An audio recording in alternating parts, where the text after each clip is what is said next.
முருகாச்சரணம். இன்னைக்கு மகா கந்த சஷ்டி திருவிழாவில் நம்ம சிந்தனை செய்யக்கூடிய தலைப்பு திருப்புகழ் கிடைத்த வரலாறு.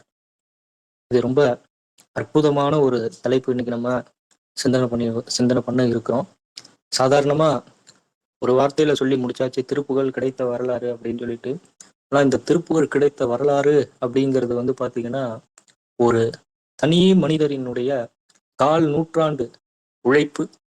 இந்த திருப்புகழ், கந்தர் அனுபூதி, கந்தர் அலங்காரம், கந்தர் அந்தாதி, சேவல், மயில், வேல் விருத்தம், திருவகுப்பு, இது எல்லாம் கிடைச்சது ஒரே ஒரு தனி மனிதன் ஒருத்தர், வடக்குப்பட்டு தா சுப்பிரமணியம் பிள்ளை.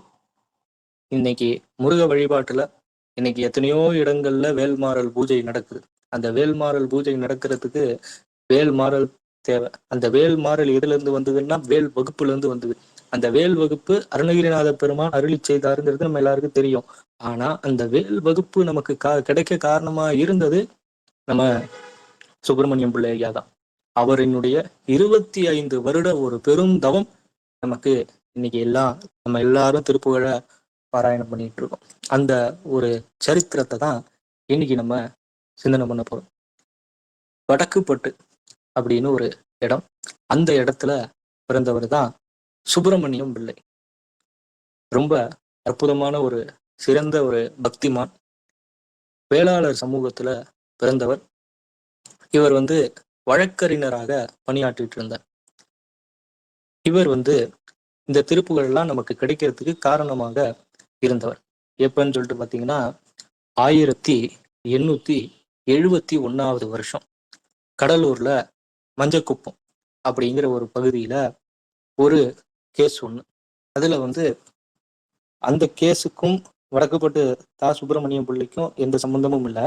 ஆனா அவர் வழக்கறிஞர் அப்படிங்கிறதுனால அந்த இதுல ஒரு கோர்ட்ல எல்லாரும் இருப்பாங்க இல்லையா, நிறைய வக்கீல்கள், அதுல ஒரு ஆளா இருந்தவர் நம்ம சுப்பிரமணியம் பிள்ளை. கேஸ் என்னன்னு சொல்லிட்டு பாத்தீங்கன்னா, சிதம்பரம் நடராஜர் கோவில் தில்லைவாழ் அந்தணர்களுக்கும் பிரிட்டிஷ் சர்க்காருக்கும் தான் இடையில கேஸ். என்னன்னு கேட்டீங்கன்னா, சிதம்பரம் கோயிலை நிர்வகிக்கக்கூடிய அந்த அனுமதி உங்களிடத்துல இருக்கா இல்லையா அப்படிங்கிறது தான். கோவில் மன்னர்கள் கட்டினார்கள், ஒரு காலத்துல ஒரு மன்னர்கள் கட்டினார்கள், ரைட், ஓகே.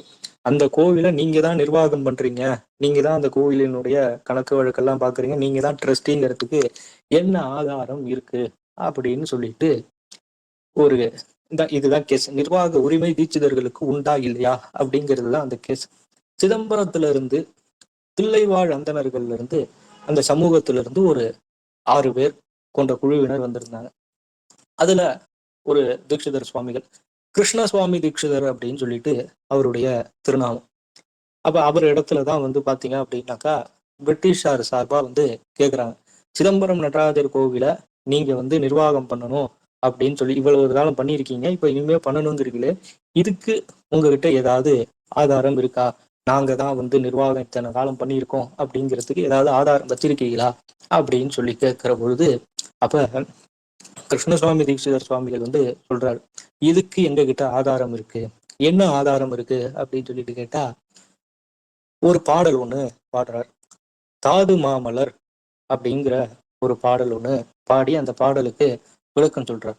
அதுல என்னன்னா, கடவுளினுடைய அனுகிரகத்தால சதுர்வேதங்கள் இருக்கு, எதிர் சாம அதர்வனங்கிற 4 வேதங்களை கற்று முறைப்படி யாகங்களை வளர்த்து சிறப்பாக சிவநெறியோடு சிவபூஜை செய்கின்ற 3000 அப்படின்னு சொல்லிட்டு அந்த 3000 தில்லைவாழ் அந்தணர்களால நித்தியப்படி பூஜிக்கப்படுபவரே அப்படின்னு நடராஜரை பத்தி சொல்லியிருக்கிறத எடுத்து சொல்லி அந்த பாடலை சொல்லி விளக்கத்தை சொல்றார். சரி, இந்த பாடல் என்ன பாடல் அப்படின்னு சொல்லிட்டு ஜட்ஜி கேட்கிறார். இது திருப்புகழ் அப்படின்னு சொல்லி சொல்றாரு. திருப்புகழா?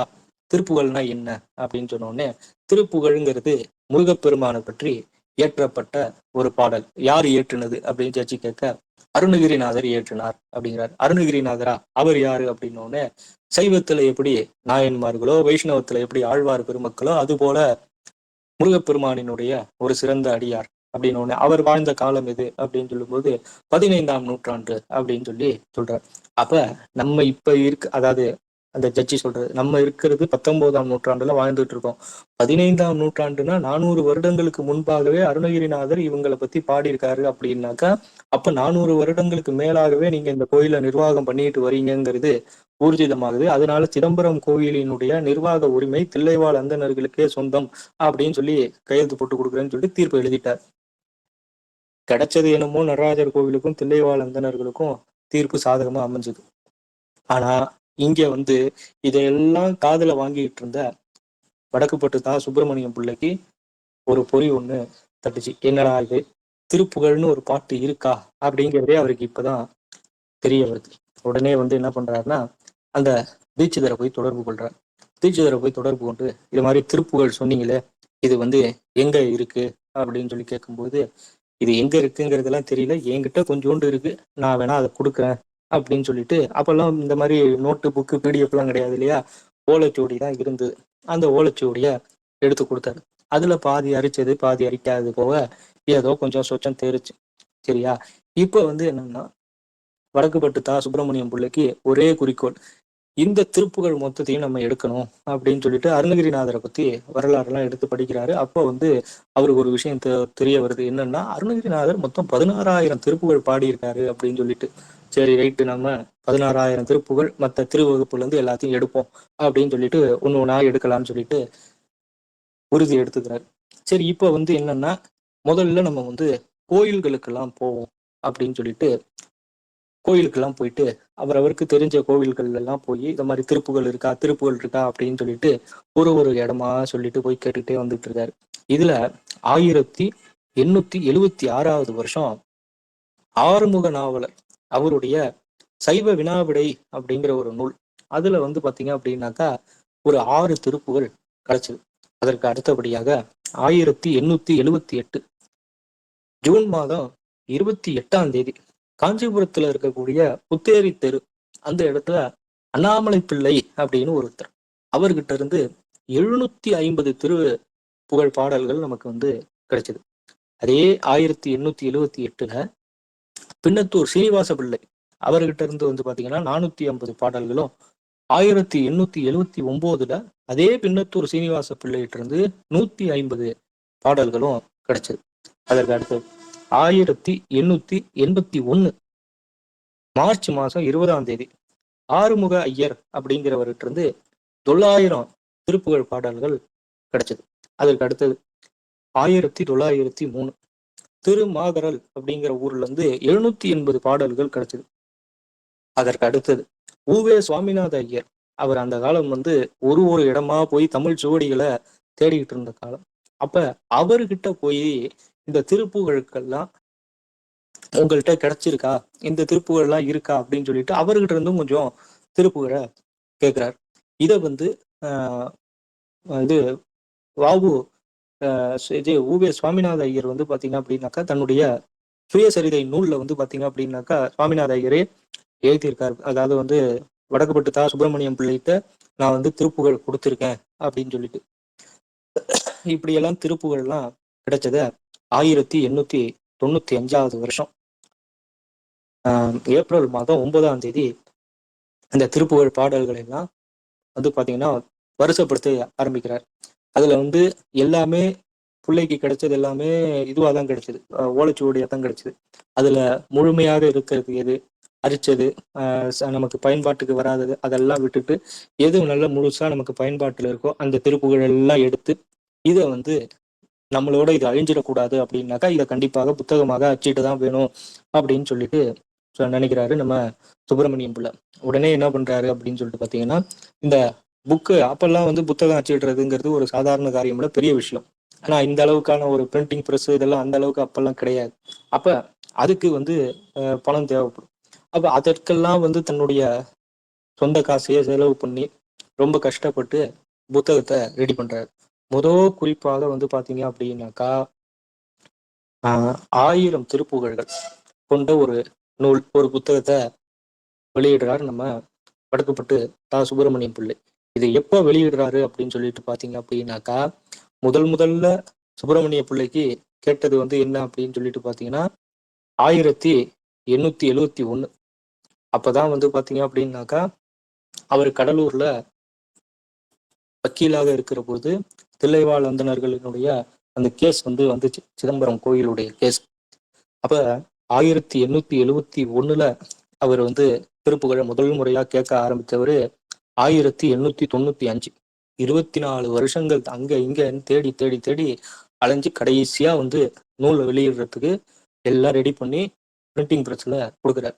1895 இதோட 24 வருஷம் ஆச்சா. மறு வருஷம் 1896 25வது வருஷம் வடக்குப்பட்டு தா சுப்பிரமணியம் பிள்ளை அவர்கள் திருத்துறைப்பூண்டியில பணி செஞ்சுட்டு இருக்காங்க. அந்த நேரத்துல சுப்பிரமணியம் பிள்ளை அவர்கள்ட்ட இந்த திருப்புகழ் புத்தகமானது கிடைக்குது. 1000 புத்தகங்கள், 1000 திருப்புகழ் பாடல்கள் கொண்ட ஒரு புக்கு பாத்தீங்க அப்படின்னாக்கா கிடைக்குது. அதுக்கப்புறம் நிறைய பேர்கிட்ட புக்கெல்லாம் திருப்புகழ் எல்லாம் தேடி ஒரு 300 சொற்றங்கள் ஏதோ கண்டுபிடிக்கிறார். அதற்கு அடுத்தபடியாக கந்தர் அனுபூதி, கந்தர் அலங்காரம், கந்தர் அந்தாதி, திருவகுப்பு, சேவல், மயில், வேல் விருத்தம் இதெல்லாத்தையும் பாத்தீங்க அப்படின்னாக்கா எடுத்துட்டு வர்றார். ஆனா எடுத்துட்டு வந்தாலும் அவர் என்ன சொல்றாரு அப்படின்னு சொல்லிட்டு பாத்தீங்க அப்படின்னாக்கா, என்னால முழுமையாக திருப்புகளை கொண்டு வர முடியல. இது பிள்ளை அவர்கள் தன்னுடைய டைரி குறிப்புல எழுதி இருந்தது என்ன அப்படின்னு சொல்லிட்டு பாத்தீங்க அப்படின்னாக்கா, என்னால 30 வருடங்கள் அளவுக்கு செலவு செய்துமே கிட்டத்தட்ட 40 வருடங்கள் 38 வருஷங்கள் பாத்தீங்க அப்படின்னாக்கா திருப்புகளை தெரிஞ்ச காலத்துல இருந்து அவருடைய இறுதி காலம் வரை 38 வருடங்கள். அப்ப 1909வது வருஷம் அதுதான் பிள்ளை அவர்களினுடைய இது. அந்த வருஷத்துல தன்னுடைய டைரி குறிப்புல அவர் எழுதுறார். என்ன எழுதுறாருன்னு பாத்தீங்கன்னா, நான் 25 வருடங்களுக்கும் மேலாக இந்த திருப்புகழுக்காக என்னுடைய வாழ்நாளை செலவு பண்ணியிருக்கேன். ரொம்ப சந்தோஷமாக இருந்தாலும் மிகவும் வருத்தமாகவும் இருக்கு. ஏன்னா என்னால பாதி அளவு திருப்புகழை கூட கண்டுபிடிக்க முடியல. 16,000 திருப்புகழை அருணகிரிநாதர் பாடினதாக அருணகிரிநாதரே சொல்றார். திருஞான சம்பந்தர் எப்படி 16,000 பதிகம் பாடினாரோ அது போல நானும் 16,000 திருப்புகழ் பாடணும்னு சொல்லி திருப்புகழ் 16,000 திருப்புகளை பாடி கொடுத்திருக்காரு. ஆனா என்னுடைய ஒரு துரதிருஷ்டவசமான ஒரு நேரம், என்னால 16,000த்துல 8,000 தானே பாதி, அது கூட என்னால கண்டுபிடிக்க முடியல. எனக்கு ரொம்பவும் வருத்தமாக இருக்கு. ஆனா எனக்கு ஒரு நம்பிக்கை இருக்கு.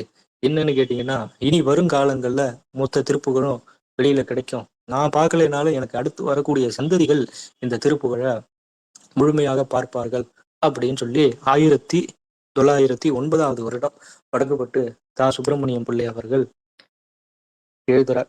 எழுதி முடிச்சு சில நாட்கள்ல எல்லாம் பாத்தீங்க அப்படின்னாக்கா 1909வது வருஷம் ஏப்ரல் மாதம் 16ஆம் தேதி அவர் தன்னுடைய இரவு உணவு எடுத்துக்கிட்டு இரவு உணவு முடிச்ச பிறகு நேரா ரூம்ல போய் கதவை சாத்திட்டு தூங்க ஆரம்பிக்கிறார்.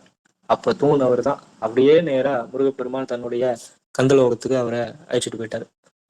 ஆனா என்னன்னு கேட்டீங்கன்னா, தன்னுடைய கொள்கையை அவர் இந்த இடத்துல விதைச்சிட்டு போயிருக்கார். அவருடைய குமாரர் செங்கல்வராய பிள்ளை, அது வடக்குப்பட்டு தா சுப்பிரமணியம் பிள்ளை அவர்களினுடைய புதல்வர் செங்கல்வராய பிள்ளை, அதற்கு அடுத்தது சண்முகம் பிள்ளை. இவங்க 2 பேரும் என்ன பண்ணாங்கன்னா, அப்பா திருப்புகழை கண்டுபிடிச்சாரு. அந்த திருப்புகழுக்கு விளக்க உரை எழுதி, கந்தர் அனுபூதியிலிருந்து அலங்காரத்திலிருந்து எல்லாத்துக்கும் விளக்க உரை எழுதி புதுசாக அச்சிட்டு கொடுத்து, அதுக்கடுத்து திருப்புகளை தனித்தனியா தொகுத்து, இப்ப சுப்பிரமணியம் பிள்ளை அவர்கள் செஞ்சதை விட அவர் கண்டுபிடிச்சு கொடுத்தாரு. இவங்க அதுக்கு என்னென்ன செய்யணுமோ அது எல்லாத்தையும் செஞ்சு மறுபதிப்பு திருப்புகள்ல முதல் வெர்ஷன் சுப்பிரமணியம் பிள்ளை கொடுத்தாங்க. அதுக்கு அடுத்த பதிப்புகள்லாம் செங்கல்வராய பிள்ளை ஐயாவும் சண்முகம் பிள்ளை ஐயாவும் கொடுத்தாங்க.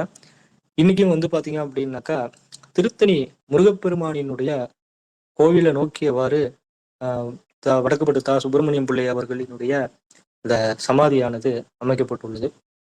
இது ரொம்ப சிறப்பு வாய்ந்த ஒரு சரித்திரம். இன்னைக்கு எல்லா இடங்கள்லயும் திருப்புகழ், கந்தர் அலங்காரம், கந்தர் அனுபூதி எல்லாம் யூடியூப்ல அவ்வளவு வருது. எந்த இடத்த பார்த்தாலும் வேல்மாறல் தான், பாராயணம் தான். ஆனா அந்த வேல்மாறல் கிடைக்கிறதுக்கு நம்ம வடக்குப்பட்டு தா சுப்பிரமணியம் பிள்ளை தான் ஒரு மிகப்பெரிய ஒரு காரணம். அதாவது இந்த முருக வழிபாட்டுல எத்தனையோ குருமார்கள் இருந்தாலும் அருணகிரிநாத பெருமான், பாம்பன் சுவாமிகள் இப்படியெல்லாம் சொல்லக்கூடிய குருமார்களுக்கு நிகராக ஒரு குருமார் இருப்பாருன்னு சொன்னாக்கா, அவர் தன்னுடைய வாழ்நாள் முழுக்கவும் இந்த திருப்புகளுக்காக செலவு செய்த நம்ம சுப்பிரமணியம் பிள்ளை ஐயாவை தான் சொல்லணும். ஒரு முருகப்பெருமானினுடைய பக்தர்களும் அடியார்களும் தொண்டர்களும் நன்றின்னு ஒன்று வாழ்க்கையில சொல்லணும்னா அது கண்டிப்பா இவருக்கு சொல்லியே ஆகணும். அப்படிப்பட்ட ஒரு கடுமையான ஒரு உழைப்பால நமக்கு இன்னைக்கு இதெல்லாம் கிடைச்சது. வடக்குப்பட்டு தா சுப்பிரமணியம் பிள்ளை ஐயாவினுடைய திருவடிகள் போற்றி போற்றி போற்றி. வெற்றிவேல் முருகனுக்கு அரோகரா. முருகாச்சரணம்.